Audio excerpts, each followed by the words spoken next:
Hai semuanya, selamat datang di YouTube channel bersamaku Yuni di Niagara Falls, Ontario, Kanada. Semoga kalian semua dalam keadaan baik dan senantiasa dalam lindungan Tuhan.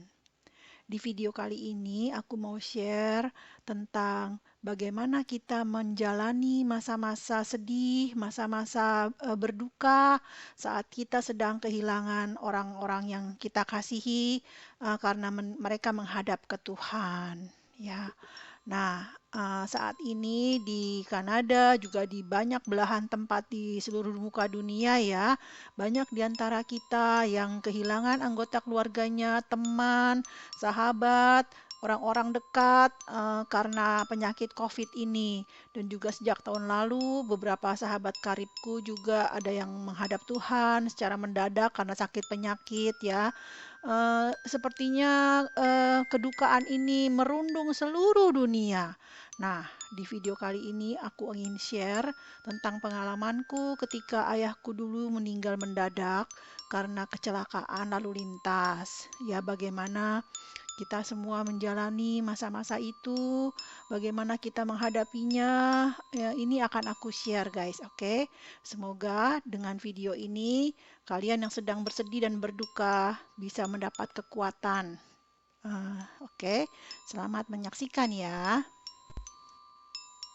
Kita tidak akan pernah siap untuk ditinggal meninggal oleh orang yang kita kasihi, berapapun umur orang yang kita kasihi itu, guys, ya. Mau dia umur 9 tahun, mau dia umur 10 tahun, mau dia umur 90 tahun, mau dia umur 100 tahun, mau dia umur 70 tahun, saat mereka yang kita kasihi itu meninggal, kita tidak akan pernah siap. Pasti kita akan sedih banget. Pasti kita akan berduka, ya, karena kematian ini adalah kematian yang begitu kejam, memisahkan kita dari orang-orang yang kita kasihi, guys, ya. Nah, di sini aku ingin menceritakan kepada kalian ketika ayahku meninggal ketika aku umur 9 tahun, guys, ya. Dia meninggal mendadak karena kecelakaan lalu lintas. Adikku waktu itu masih berumur 6 tahun. Kita dua orang bersaudara, guys, ya. Dan ibuku umurnya 29 tahun, ayahku umurnya 35 tahun waktu dia meninggal. Dia pakai kendaraan bermotor, terus dia menghindari anak yang tiba-tiba menyeberang jalan karena mengejar layang-layang, ya, guys, ya. Dia jatuh dari motor dan siangnya dia kecelakaan, malam jam 2 pagi ya, dia meninggal dunia. Nah, jadi kita semua tuh kaget karena paginya masih aku bersama-sama dengan dia, masih main-main bareng-bareng. Di malam harinya aku sudah dengar dia sudah meninggalkan kita semua menghadap Tuhan. Itu adalah pengalaman yang paling menyedihkan, guys, ya, dalam hidup aku gitu. Dalam sekejap aku tidak punya ayah, ya. Dalam sekejap aku tidak lagi bisa bertemu dengan ayahku gitu. Itu pengalaman yang sangat-sangat membekas dalam hatiku sampai sekarang ya, guys, ya. Betapa sedihnya, terluka, ya, aku langsung jadi anak yang paling yang minder saat itu ya. Jadi merasa anak yang paling malang sedunia gitu. Waktu itu ada satu keluarga dari saudaraku ini yang tinggal tidak jauh dari tempat kami tinggal saat itu ya. Dan saudaraku ini begitu disayang sama papanya ya. Mereka masih punya papa mama, mereka ini dekat hubungannya dengan papanya gitu, terutama anaknya yang sulung ini begitu dekat dengan papanya ya.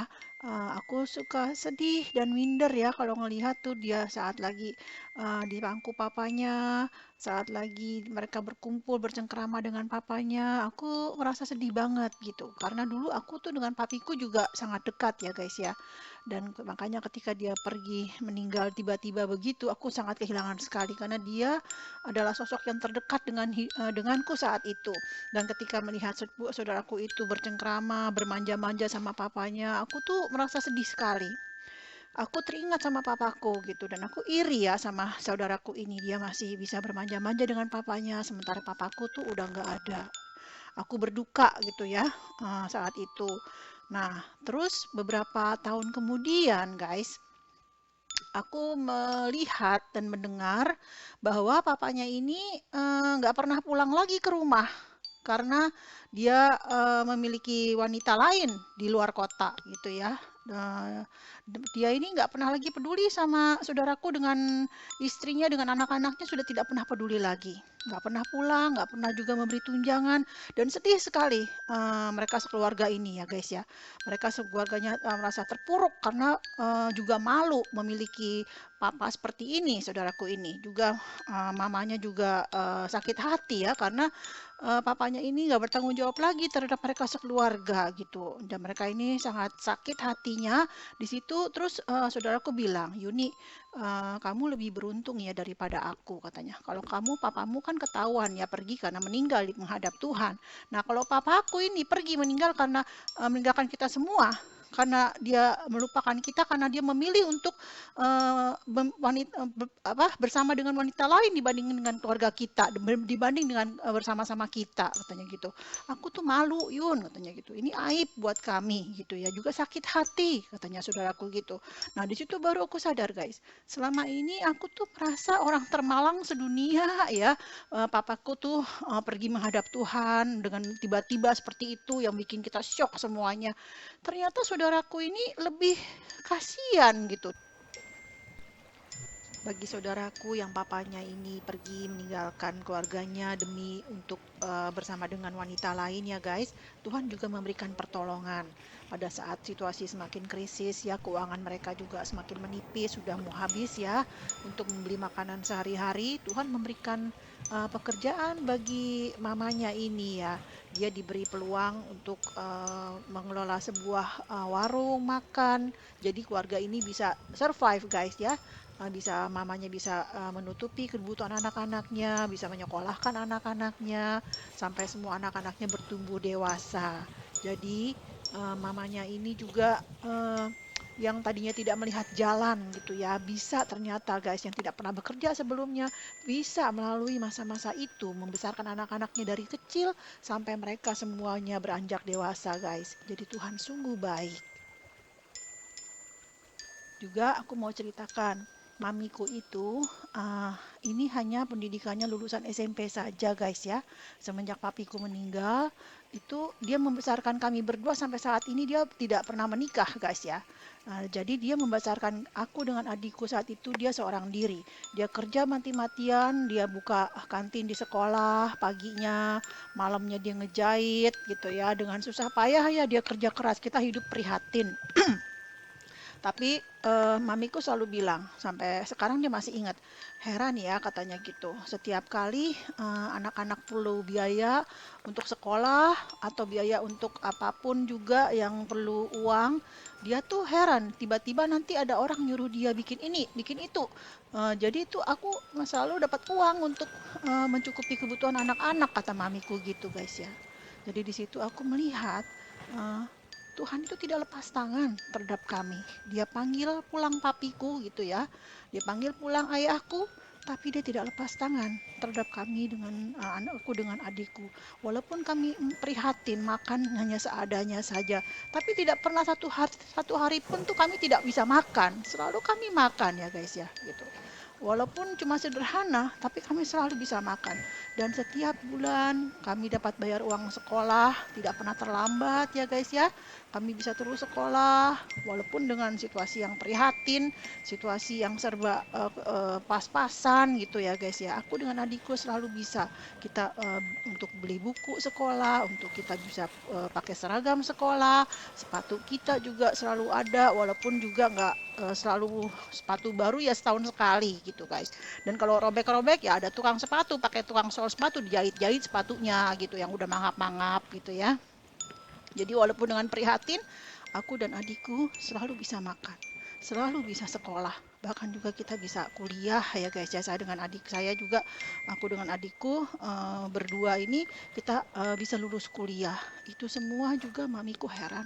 Dari mana itu semuanya Tuhan peliharakan, Tuhan cukupkan itu juga di luar yang dia pikirkan sebelumnya gitu. Jadi di sini aku lihat Tuhan itu baik ya guys ya. Aku akan bagikan firman Tuhan yang berisi kekuatan dan penghiburan bagi para janda dan anak-anak yatim. Dari Ulangan 10 ayat 17 sampai 18. Sebab Tuhan, Allahmu lah, Allah segala Allah dan Tuhan segala Tuhan. Allah yang besar, kuat dan dahsyat, yang tidak memandang bulu ataupun menerima suap, yang membela hak anak yatim dan janda, dan menunjukkan kasih-Nya kepada orang asing dengan memberikan kepadanya makanan dan pakaian. Juga dari Mazmur 10 ayat 14, Engkau memang melihatnya, sebab Engkaulah yang melihat kesusahan dan sakit hati, supaya Engkau mengambilnya ke dalam tangan-Mu sendiri. Kepadamu-lah orang lemah menyerahkan diri, untuk anak yatim Engkau menjadi penolong. Engkau di sini adalah Tuhan ya. Dari Mazmur 68 ayat 5 sampai 6. Bernyanyilah bagi Allah, mazmurkanlah namanya. Buatlah jalan bagi Dia yang berkendaraan melintasi awan-awan. Namanya ialah Tuhan. Beria-rialah di hadapannya. Bapa bagi anak yatim dan pelindung bagi para janda.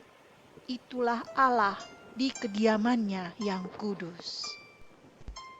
Dari Amsal 15 ayat 25. Rumah orang congkak dirombak Tuhan, tetapi batas tanah seorang janda dijadikannya tetap. Dari Amsal 23 ayat 10 sampai 11. Jangan engkau memindahkan batas tanah yang lama dan memasuki ladang anak-anak yatim, karena penebus mereka kuat. Dialah yang membela perkara mereka melawan engkau. Demikianlah firman Tuhan. Jadi, nah di sini dari ayat Alkitabnya tadi aku share bahwa kita hidup tuh untuk Tuhan. Jadi jangan kita hidup itu karena kita itu hidup karena suami kita. Nanti saat suami kita sudah meninggal, kita juga nggak ada semangat hidup lagi. Jangan seperti itu ya guys ya. Karena kalau kita hidup ini untuk Tuhan. Dan selama kita berjalan bersama Tuhan, pasti Dia akan sertai. Pasti ada pertolongan. Juga jangan takut guys ya. Melewati lembah kelam sekalipun, Tuhan ada di beserta kita. Karena Tuhan seperti di Yosua 1 ayat 9. Tuhan Allahmu menyertai engkau kemanapun engkau pergi, sekalipun ke lembah kelam, ke dalam kedukaan, ke dalam terowongan gelap, Tuhan ada beserta kita. Tuhan menyertai kita. Jadi terus ya guys ya, berharap pada Tuhan, bersandar pada Tuhan, dan terus kami percaya bahwa Tuhan akan menyertai kalian. Tuhan akan selalu menguatkan kalian. Jadi berjalan bersama Tuhan terus guys ya. Terus dekatkan diri dengan Tuhan. Dan selalu ada pertolongan di dalam Dia. Ada penghiburan, ada kekuatan. Oke guys, sampai di sini ku akhiri videoku. Semoga semua ini bisa menjadi berkat. Shalom.